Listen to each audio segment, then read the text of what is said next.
Alright guys, we're here with Bogdan Rosu, who is a personal development teacher and runs the Wing Chun Warriors Club, personal development and martial arts schools all combined. Bogdan will tell you more about that. And in this interview we're just going to talk over a few different things about being a coach or a trainer. If you have an expert skill you want to share and you're in that place where you feel a bit stuck and you know you can provide more and you want to grow your business, I think you're really going to like Bogdan's story and you'll learn a lot from this. So let's get straight into it. So Bogdan, if you just want to introduce yourself, tell us a bit about you. Hi guys, I'm like Justin said before, I run the Wing Chun Warriors Club. It's the only personal development through martial arts program in the country, and I think actually in the world. Probably. We actually came up with that when we first met. You remember the first time we met for consulting? And he told me something about, but you're already doing personal development. I told him I'm a personal development fan and I have this Wing Chun school, this martial arts school, and he said, he just pointed that out. It was actually under my nose. It was so obvious. He said, why don't you just combine the two, And I was thinking about it since I was in college, but I just forgot, And then when we met, and it just made sense. Yeah, that's it's a really important point, because a lot of coaches and consultants out there, we sometimes forget the value of what we're actually giving people. And sometimes we think, maybe in your case, I've taught martial arts in the past, and I'm fitness coach, and kind of thing. Same thing we do is fitness with personal development, because it's all the same thing.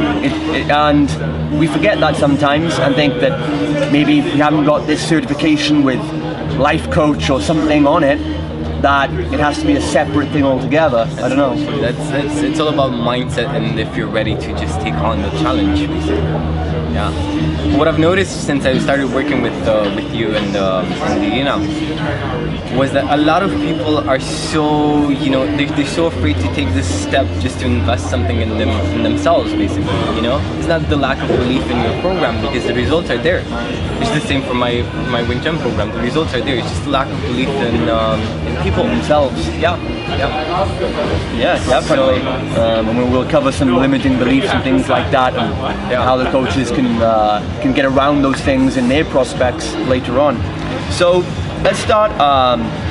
Tell me a bit about what happened when your school first started and things were going. You started off, but things weren't quite where you wanted them to be. What was the situation back then? Maybe you can relate to some other people watching this. Actually, I had the school even when I was working. I had the job. I was keeping the school, and I was studying marketing in the Economics University in Bucharest. Oh yeah. And when we first met, I think. Exactly. Yeah. No, actually, I was still in the university, but wasn't attending class so much. Right. Because they were useless. There is information that you cannot really apply to your business today. So we met actually right after I quit my job and decided to focus only on Wing Chun. So it was basically swim or die. Just I had to find a solution to make the school work. There was no plan B. So that was actually one of the reasons why I worked so hard, basically. When you gave me all the information, all the video courses, I took it all in, just immediately applied it. So were you saying that you were in a job before, martial arts was like your part-time something like that, passion, and up until that point, it wasn't going as great, but it's when you decided to immerse yourself fully into it with no backup plan. That was the scariest thing. That's when it worked out well for you because of that? It was the hardest decision that I ever made in my life. Would you say it's a good thing to consider for other coaches who are in that position? Yes. As long as you have like a plan B, as long as you have something that, like a comfy bed to sleep on. The comfort zone. Yeah. You'll never get fully committed into the program. And make it work for you. I can back that up as well. Same thing when I started coaching business in Cyprus. I moved out of the UK, went to Cyprus. No startup money, no connections. Couldn't even speak the language of Greek over there. And I just realized I had 30 days to pay my rent. I need to get an income from somewhere. And I just went around knocking on doors and telling people, let me coach you. I'll train you, give you results. You just refer your friends to me. So just had to make it work. You make it a must in a way, and it's got to work out for you then. Yeah. So okay, so you at this point then you've started full time then the martial arts coaching. Yeah, how were things going then? I had like 8 students back then. When we had 8 students in one class, it was a celebration. Right. I was so happy, and I would be getting like maybe one new student a month or something like that.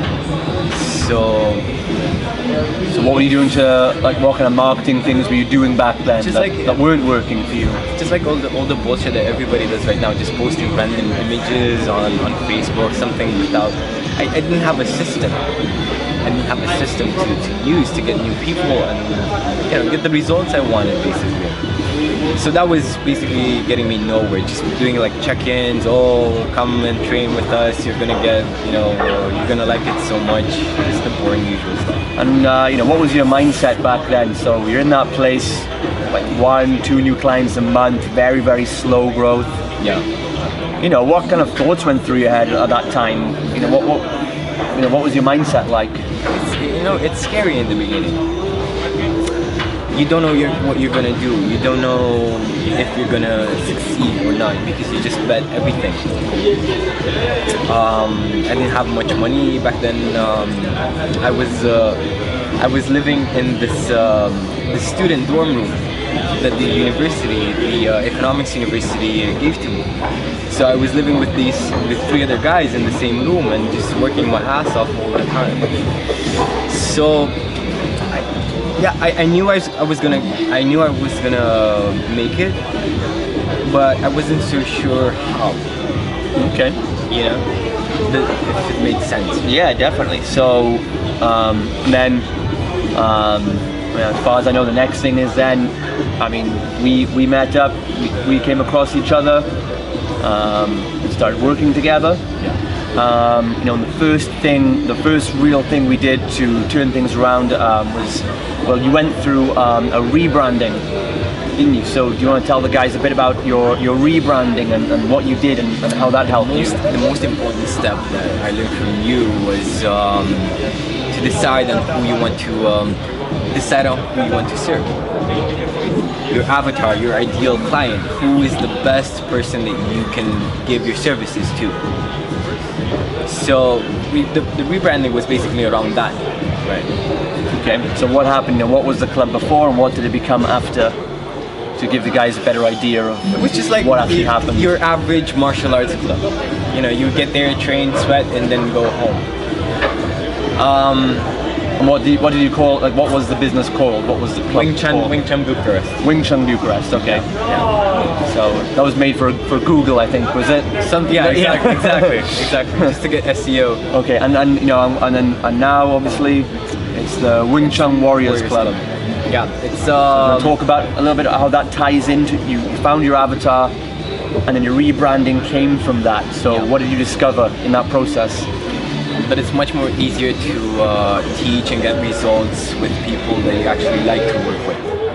Okay, in your case, who was that avatar for you? Well, mostly now I see that a lot of women are becoming interested in Wing Chun as well, so I have a lot of female students, but initially it was, the avatar was male, it still is male, very interested into personal development, improving himself, and contributing.